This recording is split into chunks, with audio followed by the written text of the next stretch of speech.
In her dreams, she is a beautiful Bollywood princess. She fights for the weak and stands up to the immoral. Her body is her weapon, dancing, ammunition. She is invincible in her dreams. She is loved by everyone, and she can do no wrong. In reality, she's in 6th grade, and her aunties like to joke with her. Tita, you are looking like Golmatol. Beta, pretty soon you're going to be as big as Auntie. Despite their playful tone, she hears only criticism. So she sucks in her little gut and avoids drawing attention to herself. At family gatherings, she begs her mom to make a plate of food for her and then take it to an undisclosed location where she can eat in private.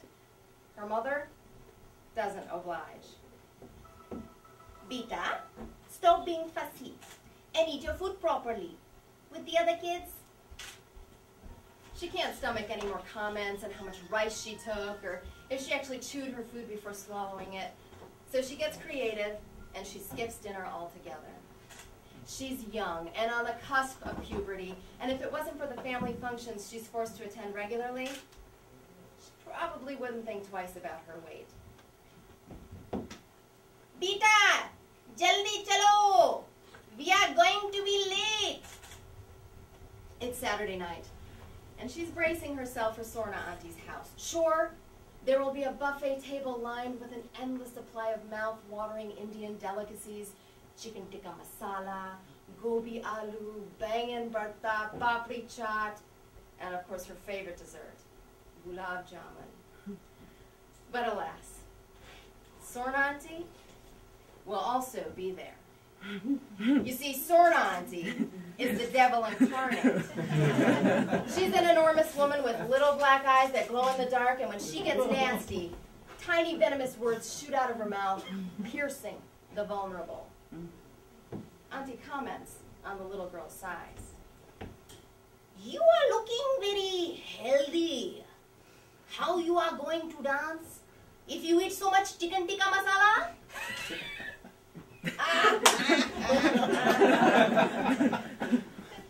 Auntie also likes to play games with the little girl. Her favorite is called the compare and contrast, and she always enlists the help of her daughter. My daughter, so lovely. My daughter, so smart. My daughter, most beautiful. And all the while, Sorna Auntie's staring at the little girl with a disgusted look on her face that says, you and your awkward and overweight body can never measure up. Beta, get out of the car. She's stalling. She's convinced that if she keeps real still, her parents will forget she's sitting in the car. But then the warm spring breeze picks up, and a waft of air filled with smells of freshly baked naan and fried goodies tickles her nose. Her stomach begins to growl because she hasn't eaten anything since lunch. So she slips out of the car and makes her way to the backyard to survey the buffet table. What's the worst that can happen? Besides, she can always access her super magical Bollywood princess powers, if she needs to. She doesn't display them in public often, only in cases of emergency, because her mother disapproves. Why you are talking to yourself? You look like Buddhu. Silly. She just doesn't understand. The little girl gets in line trying desperately to camouflage herself in hopes of deflecting Sorna Auntie's scrutinous eye. She wants more than anything to run back into the car and hide, but she surrenders to her empty belly and overactive salivary glands and piles onto her plate a generous helping of the different sabjis, chaats, and, of course, her favorite dessert, Gulab Jamun. Fried balls of dough swimming about in a warm, thick, sugary syrup. What's not to love? She takes several, because there's no way she's going back for seconds. And as she turns to find a quiet place to enjoy her dinner, she hears a loud, banshee-like scream that reverberates throughout her entire being like a steel drum. Hare! Beta! I made those to share. I I did not make those just for you. So Auntie has the attention of most of the guests, and all the little girl can do is bite down hard on her tongue to keep her tears at bay. You should not be eating so many Gulab Jamun.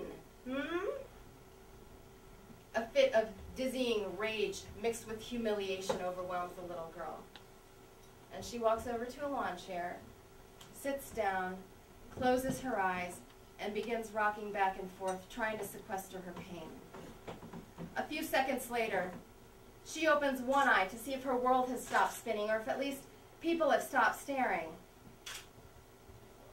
And then she opens the other eye and finds herself sitting on a golden throne overlooking a colorful, magical, outdoor marketplace filled with a never-ending supply of Indian desserts and snacks. She is surrounded by platefuls of bright orange laddus and crispy samosas. And she can eat whatever she wants, whenever she wants, because she has a magnificent body that only a beautiful Bollywood princess could have. Her mood is particularly good on this day because today she is going to rid of her life once and for all her heaviest burden, Sorna Auntie. Sorna Auntie sitting in the middle of the marketplace, gorging herself on desserts. Warm, sugary syrup is dribbling down her fat chin and onto her sari. The princess sees this and decides there's no point in prolonging commencement of Sorna Auntie's punishment. She gets up off of her throne and walks gracefully down the steps with great ease and precision, carrying a large plate of Gulab Jamun. Now, these aren't your ordinary Gulab Jamun. They're filled with a secret ingredient that is so enticing, so heavenly, that it is difficult even for the strongest-willed person to eat just one. She throws one delectable treat at Auntie, and Auntie catches it in her mouth, swallowing it whole. The princess begins to laugh because Sorna Auntie resembles the sea otters during feeding time at the zoo. So she throws another and another, and Auntie keeps catching them. Auntie wants to stop, but she can't. So she takes another. Auntie's skin is turning orange like a Gulab Jamun, and her shape starts to resemble one as well. The snaps on her blouse begin to pop, and the tie keeping her petticoat in place begins to rip. But Auntie keeps catching the sweet, tasty treats, as long as the princess continues to throw them. Pretty soon, Auntie looks exactly like a Gulab Jamun, orange, round, and covered in syrup. She looks like she's going to burst at the seams because her mass can't support the copious amounts of fried sugar goodness she has just ingested. Auntie keeps getting bigger, and she can't stop eating, and her flesh is reaching its limits on how much it will stretch, and before Auntie explodes, the princess flicks her high above the marketplace, watching in amazement the fireworks display as Auntie bursts into a tiny billion pieces that float through the air and eventually dissolve into the cosmos. She really likes Gulab Jamun, Sorna Auntie is walking into the house, and the little girl finds herself sitting on the same lawn chair with her back to the party. Some of the Gulab Jamun that she had carefully placed in a bowl are scattered around her chair and on her dress, while others met their demise in her hands, crushed easily under the pressure of her chubby fingers. A sudden feeling of loneliness and self-loathing comes over her, and then anger. She is tired of feeling inadequate. And the more she thinks about what transpired around the buffet table, the angrier she becomes, the more frustrated she becomes. Her face is growing hotter, and she feels beads of perspiration collecting under her arms and on her nose. And then she hears it. Beautiful music coming from inside the house.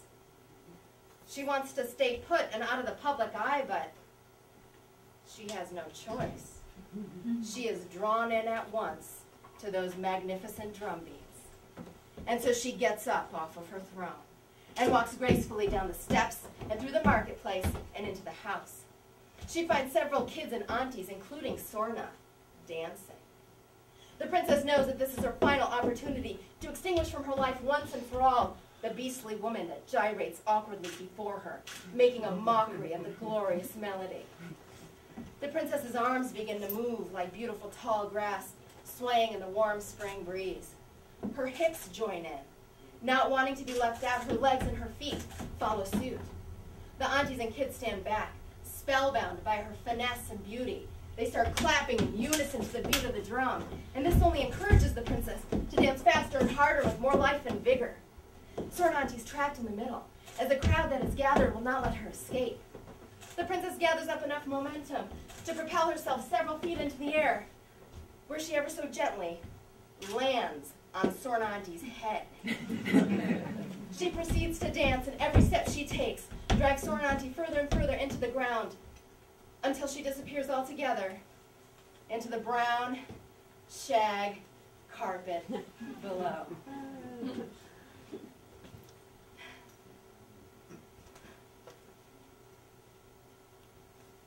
And the little girl notices, out of the corner of her eye, that Sorn Auntie has retreated to the back of the crowd and is looking sadder and more miserable than ever.